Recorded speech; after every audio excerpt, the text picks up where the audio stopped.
Hello everyone and welcome back to another installment from our series Straight from the Horse's Mouth. Today's webinar centres around the benefits a materiality assessment can provide for a business, more specifically New Zealand's red meat sector.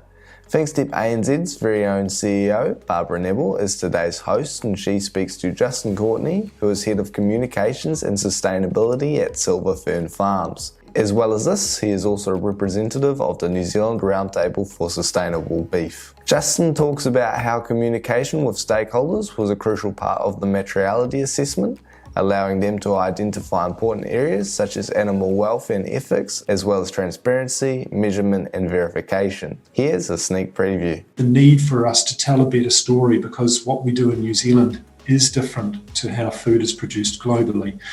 And New Zealand produces just 2% of the world's red meat. We have to make sure that we are working our product into the hands of those consumers who will value the way it's produced. The strategy of the business. We've gone from being a freezing works to being a food producer in a very short space of time at Silver Fern Farms, and it's a massive cultural change.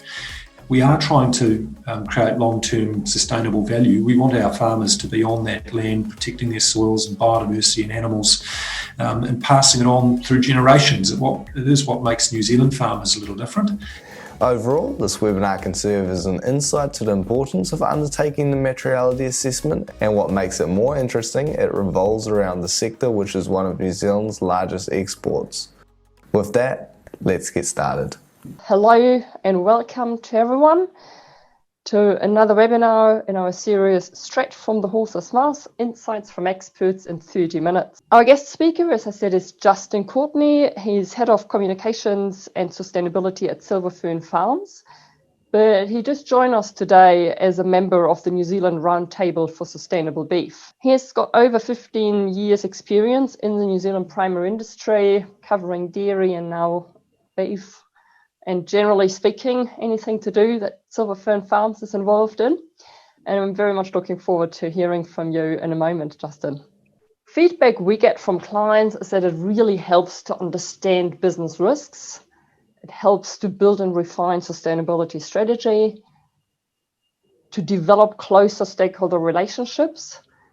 Once we've interviewed a company and they said, well, even that they're reaching out to us is already so good, because that particular client of ours never really talked to one of those stakeholders because they're not really the most friendly voice for them. But they went like, them reaching out to us, that's a really good step. And that was already valuable feedback for them. But then, of course, it also helps to prioritize any environmental, social, or governance issues. Process we'd usually walk through is identify who are those stakeholders. We'll do interviews, rank the topics, and then use the results in reporting and strategy development. But when I talk about stakeholders, what I mean is internal stakeholders, and that's not just the management team. It is an intern who would have started maybe 6 months ago, or a director who's been with the business for a very long time. It can be an apprentice, it can be regional managers, a really broad cross-cut around, through the organization. An external, we often hear, oh yeah, but we talk to our clients a lot.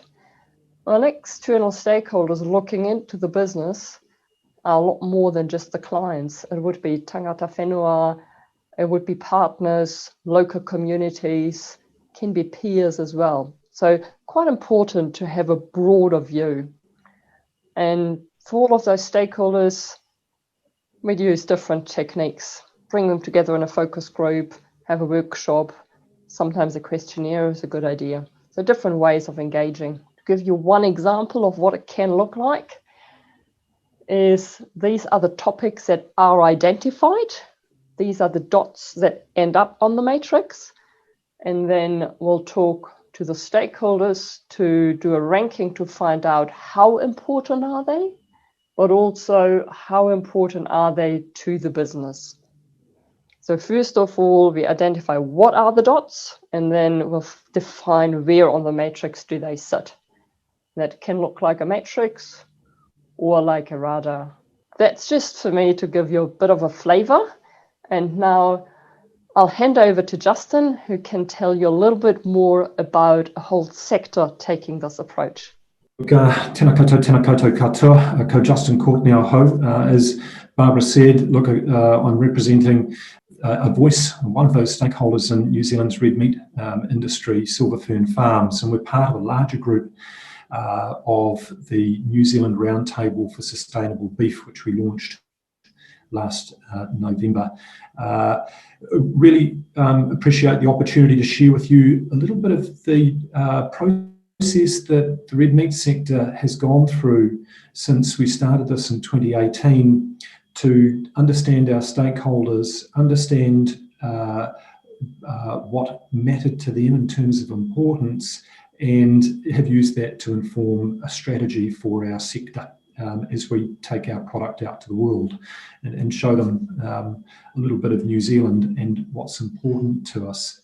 The New Zealand Roundtable for Sustainable Beef is part of a global movement, and it is around lifting standards and continuous improvement around how we farm our food. And we wanted something that was a coordinated activity, that was different and that it provided transparency. It's been a little unusual that in the New Zealand sector, which has been highly competitive, both in terms of how we procure livestock and process that, it's a market globally where there's a lot of competition in the red meat sector and protein in general. But we saw the opportunity to come together around a process of engaging with stakeholders and listening. So I'm just going to give you a little bit of that process we went through to, one, bring each other closer together and also listen deeply to our stakeholders in our community. And for us, it was really a question of why do it? And after years of being highly competitive, we realised that we needed to ask that next generation of consumers to trust how we farm to produce their food. We'd seen in research, we'd read it in the newspapers, we'd heard it around barbecues, around the need for us to tell a better story, because what we do in New Zealand is different to how food is produced globally. But we really needed to validate that and verify it. And so we went through a process of, I guess, understanding that consumer expectation of what they want, that respect for the land, the environment, communities and animals. And while we knew this through our market research, that's only thinking from the consumer's point of view. And we've got lots of stakeholders that we need to canvass and engage with and start building trust with them, so that as we go through a process of understanding what's important and building a strategy, they're there with us.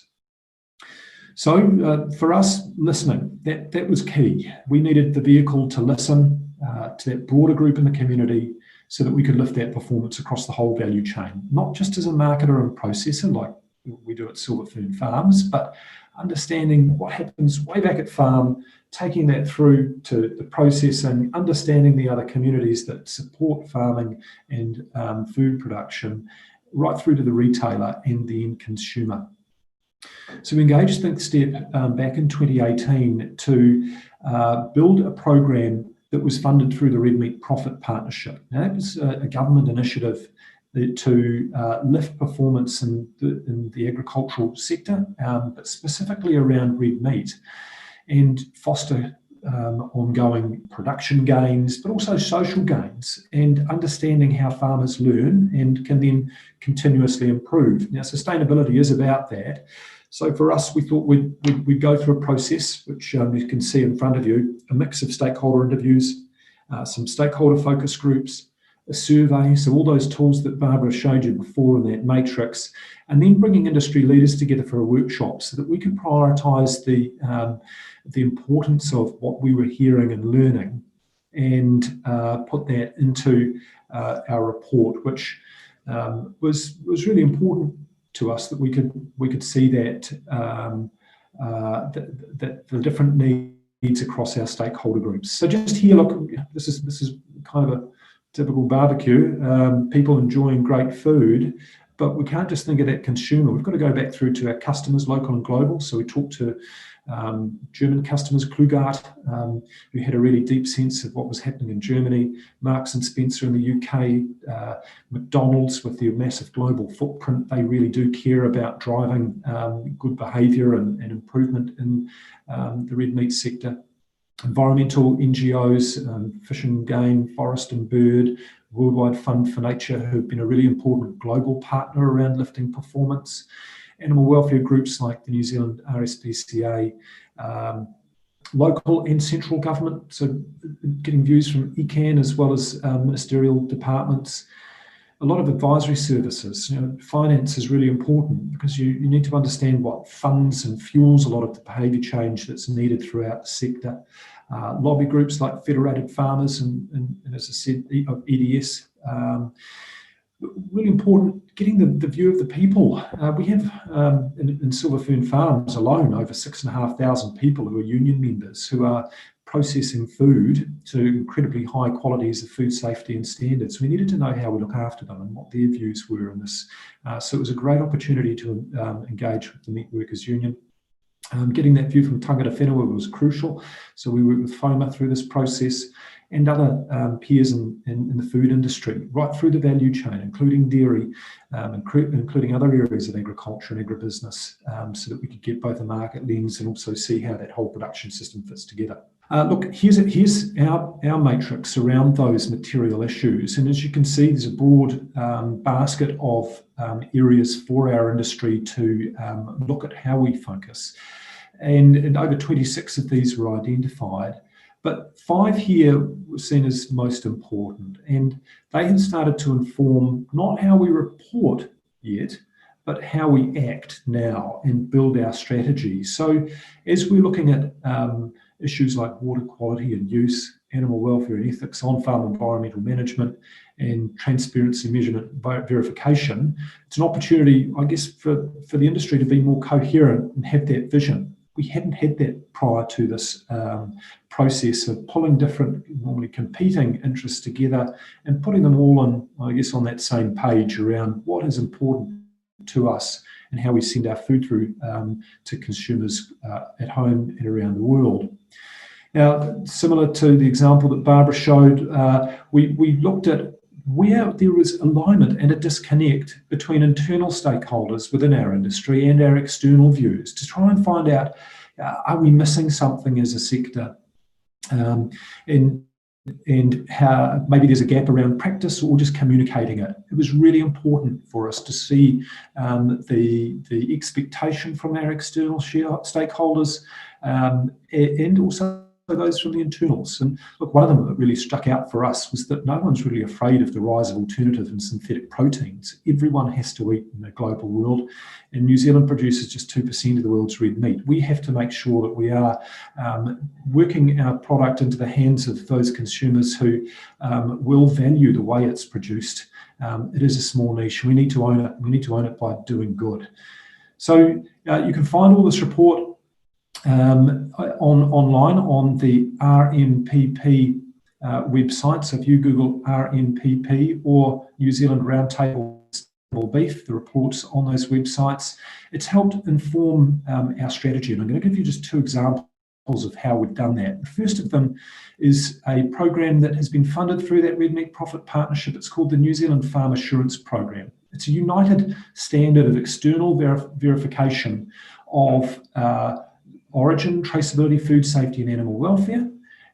And then we're building a higher level standard called New Zealand Farm Assurance Plus, which looks at farm environment, people and biosecurity.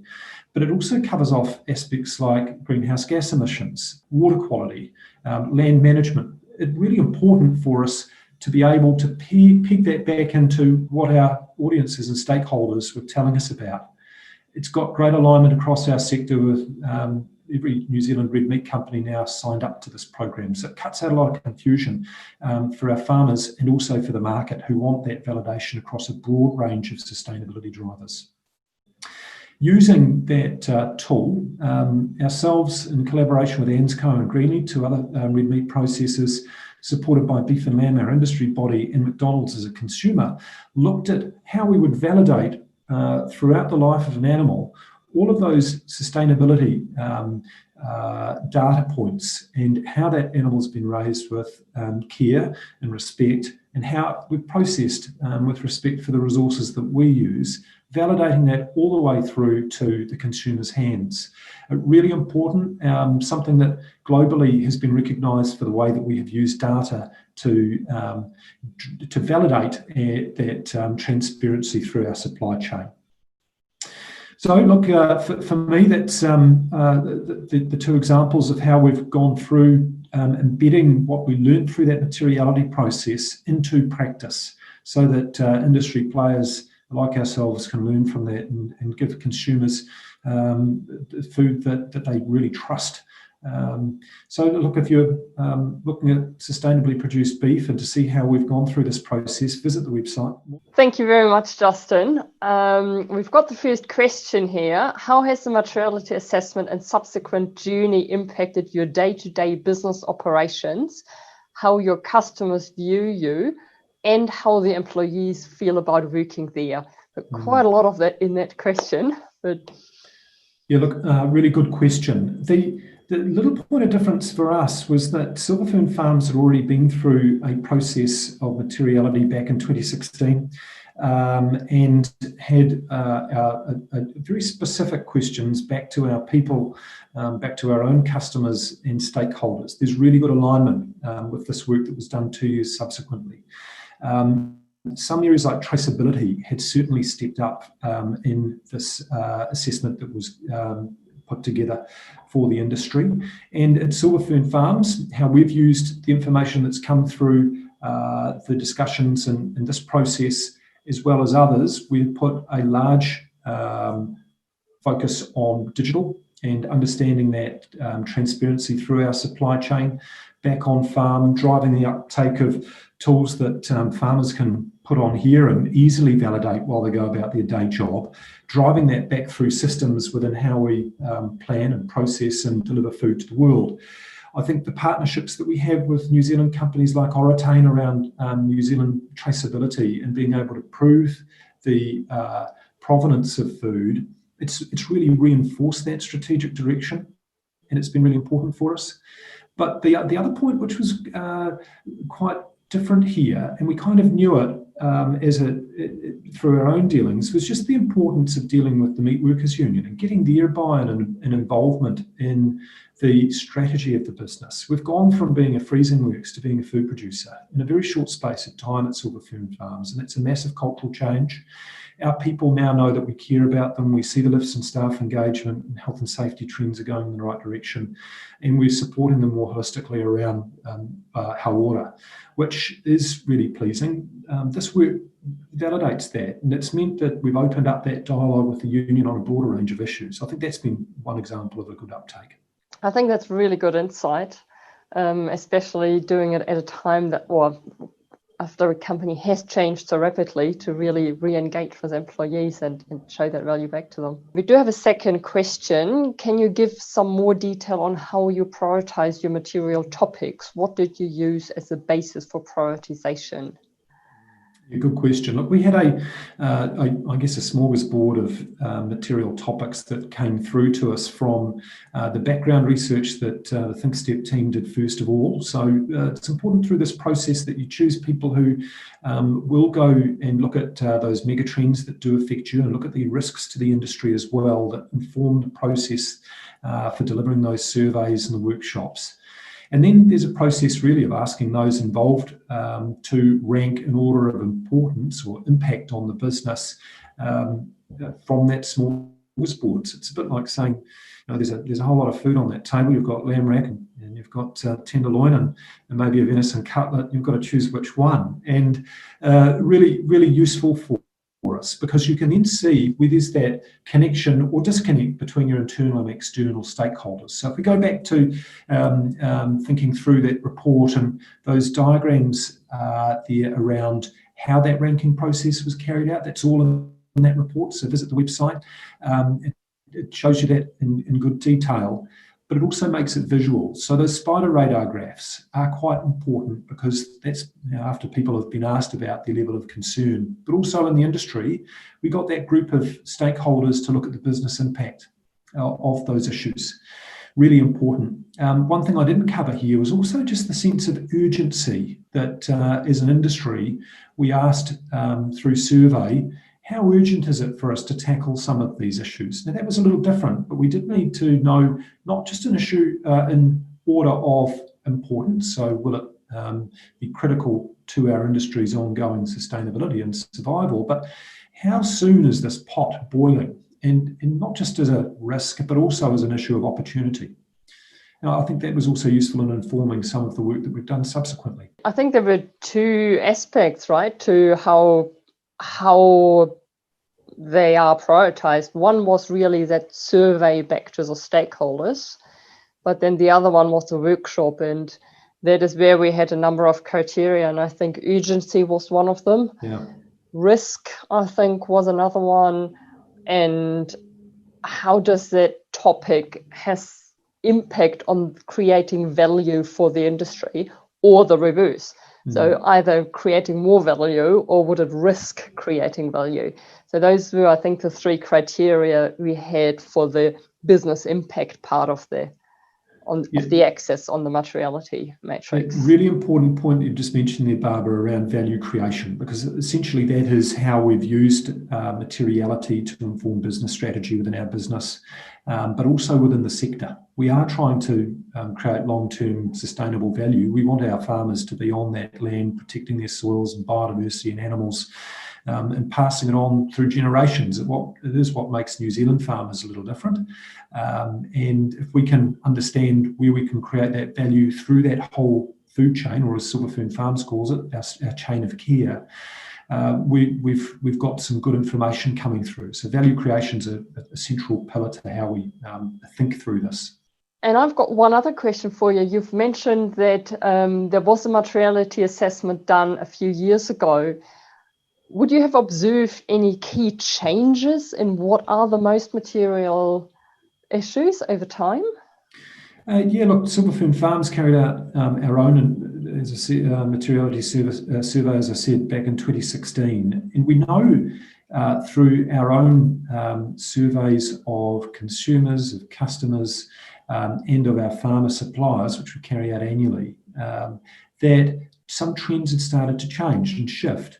Early on, back in 2016, the very beginning of 2016, when we did the materiality work, people were thinking about energy use, but they weren't thinking it in terms of carbon management and carbon reduction. They were thinking waste, but they weren't thinking about plastic specifically. So we've been able to use analysis through our own surveys, but also information that's publicly available, like the Colmar Brunton Better Futures report, to see how these trends are changing within New Zealand, but also through Kantar TNS, their consumer panel work, is really important to look at how global trends are changing what the consumer's after. So we started talking more specifically about our plastic reduction program, and we cut out 80 tonne in a year last year, and we put that into our sustainability report.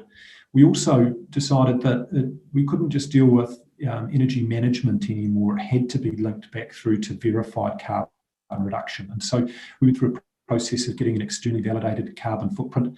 We reduced that by 8% last year. And we do tell that story back to New Zealand public, but also to our people, because it's important to drive strategy in the business, to drive practice change, and to our customers, because there's growing demand for low carbon food, and we've got to do that in a way that is credible and validated. So that'll be some of the changes. We're coming up to the end of that process in 2020, and we're going through it again now. I'm looking at how those shifts might have happened. Thank you for sharing that insight. I think it's really important to also see how things change over time. That doesn't mean a full materiality assessment has to be done every year. But as you just said, every 3 years doing a refresh, because things do change. As you just said, people are really more concerned around plastics or circular economy in general. And those things will bubble up in those materiality assessments to see sort of what are the trends happening.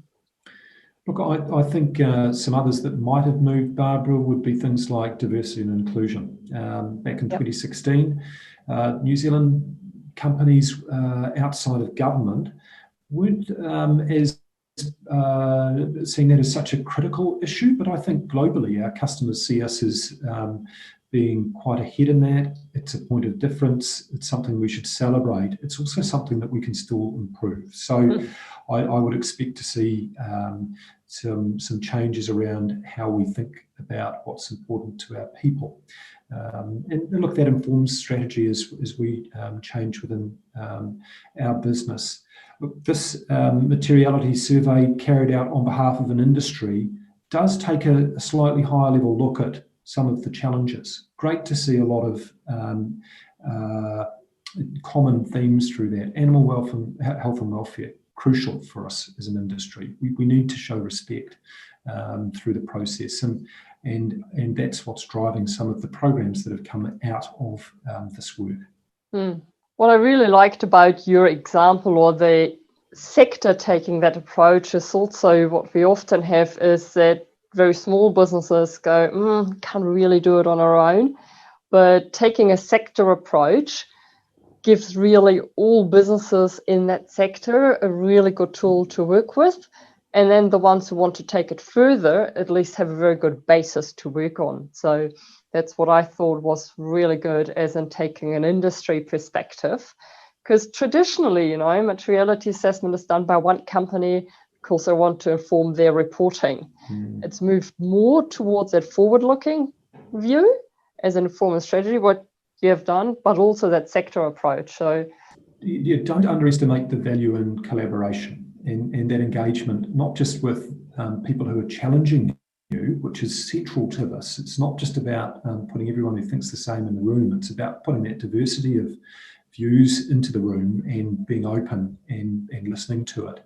Now, that's also important in that cross-sector approach. So if you can band together with some of your competitors and look for the common ground on areas that are not competitive, that are the mega trends that you need to respond to, and have that led through a sector organisation as we did, you can find that there's that opportunity to, I guess, share the challenges and share the opportunities, and really inform how sectors change and evolve. I think this listening to the ones who challenge you as well, I think, is quite an important one. Because, it's not only your customers, it's a broader group, but specifically also those that might not have all the comfortable questions, but it's important to get their view as well. So, and I think that was quite good. Yeah. I'd like to thank you again, Justin, for sharing the story. Might have inspired some to go on a similar journey. Oh, look, I hope so. And anyone can reach out and drop me a note, and I'm more than happy to share this in more detail. And we'll also make the recording available. So if you do want to revisit some of the topics, just feel free to share it. We have a few other webinars coming up around climate-related financial reporting, and then one more for the building industry, simplified LCA tools. Thanks again, Justin, and I wish you all a wonderful afternoon. Kia ora, and thank you, Ngā mihi, and let's hope everyone has a lovely start into the weekend. Thank you.